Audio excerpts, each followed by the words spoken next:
Τώρα θα ήθελα να καλέσω στο βήμα τη Μαρία Ντόλκα, μητέρα της Αναστασίας Παπαγγελή.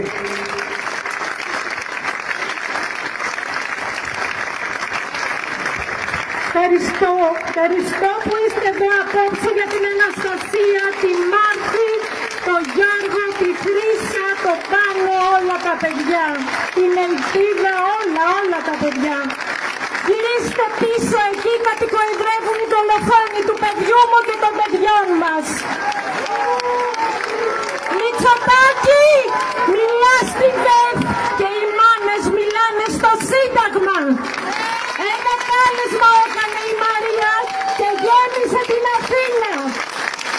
Να ξέρεις ότι θα σε τελειώσουμε.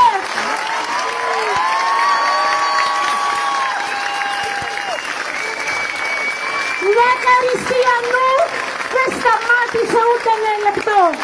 Την απειλήσατε, της ρίξατε λάσπη και όμως συνεχίζει και μαζεύει τον κόσμο στις πλατείες. Μας δολοφόνησαν τα παιδιά μας. Πήγα στον ανακριτή και μου είπε, τι λέτε κυρία μου, δεν έχει τελειώσει ακόμα η ανάκριση. Εγώ ακόμα έχω το υποδομόν, θα έχετε υπομονή. Στο διπλανό δωμάτιο βρίσκονται 200 οστάρια. Το ρώτησα γιατί είναι αυτά τα οστά των παιδιών μας και μου είπε ότι δεν υπάρχει εργαστήριο στη χώρα της επιστήμης και της δημοκρατίας να τα εξετάσει. Πολύ απλά γιατί θα βρίσκε ή άλλους νεκρούς ή δεν μπορούσε να μου είπε ότι είχε περάσει ο χρόνος. Ψέματα. Έχει αυτά τα οστά των παιδιών μας.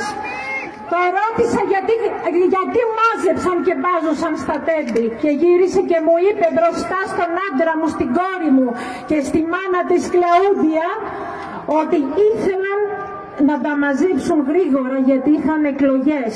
Το ρώτησα γιατί είσαστε μόνος σας στην ανάκριση και μου είπε ότι εμένα όρισαν. Κι όμως υπήρχε κι άλλη ανακρίτρια που έκανε σωστά τη δουλειά της και βρέθηκε στον πάγκο.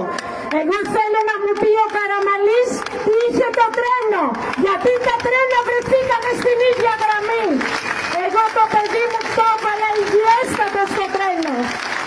Την είχα μάθει την Αναστασία, ήταν 18 χρονών μια κούκλα, να είναι στην ώρα της και μου είπε μαμά το πρωί έχω εργαστήριο και το παιδί μου στις 11:30 δεν σήκωνε το τηλέφωνο. Παιδιά ουρλιάζανε, ζητούσαν βοήθεια και μπαζώσανε στο 1-24ωρο.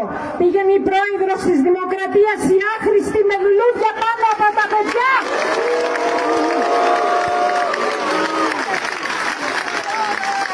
Μίλα Μητσοτάκη στη ΔΕΘ, πες σε όλο το σανό που θα ρίξεις αυτό τον Έλληνα.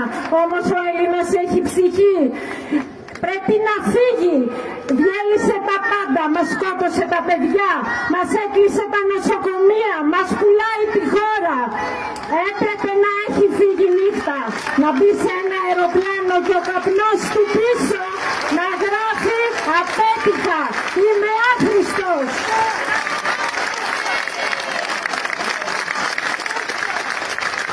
Ξέρω πολύ καλά ότι ο αγώνας θα κρατήσει χρόνια. Ξέρω πολύ καλά ότι η Καριστιανού θα είναι παντού μπροστά και εγώ μαζί της. Την ευχαριστώ γιατί είναι μάνα με μη κεφαλαίο. Μη μας αφήσετε μέχρι να τους κόψουμε φυλακή. Μέχρι να τους βγάλουμε από εκεί πίσω. Αυτό ανήκει σε εμάς. Εμείς τους πληρώνουμε.